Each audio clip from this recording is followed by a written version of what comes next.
दोस्तों, ये कहानी है एक ऐसे होटल की जो उत्तर प्रदेश के एक छोटे से टाउन में है, लखनऊ से सिर्फ 70 किलोमीटर दूर। होटल का नाम है होटल आशियाना। लोग इसे द फॉरगॉटन हवेली भी कहते हैं। ये होटल बहुत पुराना है, पार्टीशन से पहले का। एक टाइम पे बहुत ग्रैंड था, लेकिन अब सिर्फ उसकी दीवारें ही कुछ पुरानी अंधेरी कहानियां याद रखती हैं। अक्टूबर 2025 में अर्जुन शर्मा नाम का एक फ्रीलांस फोटोग्राफर यहाँ पहुंचा। वो haunted places of north India series बना रहा था। अर्जुन को घोस्ट्स पे बिल्कुल विश्वास नहीं था। उसने सोचा, एक रात काम, थोड़ी सी क्रीपी फुटेज और सुबह निकल जाऊंगा। लॉबी में घुसते ही पुराने मैनेजर अंकल ने उसको देखा और मुस्कुराते हुए बोला, बेटा, रूम 313 में ही रख देते हैं, वहाँ का व्यू सबसे बेस्ट है। अर्जुन ने पूछा, कोई प्रॉब्लम तो नहीं है ना उस रूम में?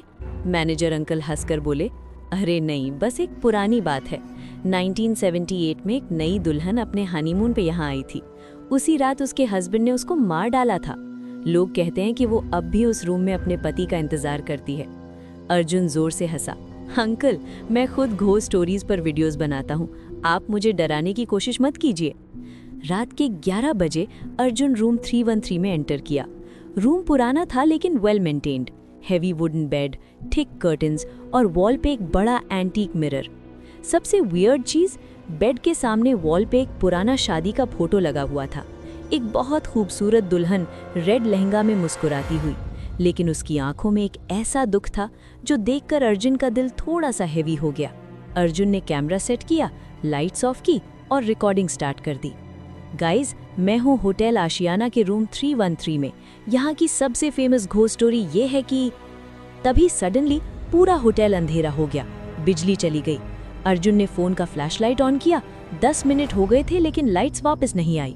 फिर उसको एहसास हुआ उसके पीछे बेड पे कोई बैठा है। वो धीरे से घूमा।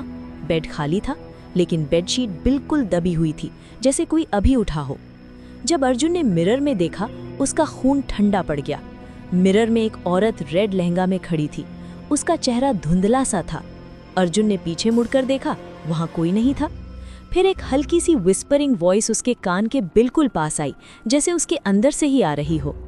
मेरा पति कहाँ है? अर्जुन का दिल जोर से धड़का।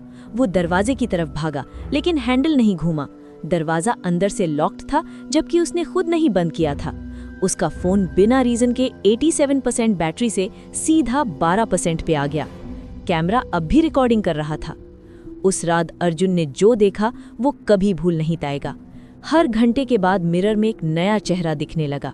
पहले वो दुल्हन, फिर उसके पति का, लेकिन उसका गला कटा हुआ था। फिर होटल के पुराने स्टाफ के 2 लोग, फिर अर्जुन जैसे और ट्रैवलर्स। सबके चेहरे उदास थे, सब कुछ इंतजार कर रहे थे। रात के एग्जैक्टली 3:13 AM पर बिजली वापस आ गई, लेकिन अब अर्जुन मिरर के सामने खड़ा था। मिरर में उसका अपना चेहरा नहीं दिख रहा था।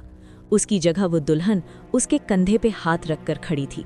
उसके हाथ बर्फ की तरह ठंडे थे। उसने धीरे से मुस्कुराते हुए कहा, अब तो भी यहीं रुक जाएगा ना? हम सब यहीं रुक गए हैं। होटल आशियाना किसी को बाहर नहीं जाने देता। अर्जुन चिल्लाया और दरवाज़ा खोलकर भागा। कॉरिडोर में लाइट्स फ्लिकर कर रही थी। हर रूम के दरवाजे पे कोई ना कोई खड़ा था।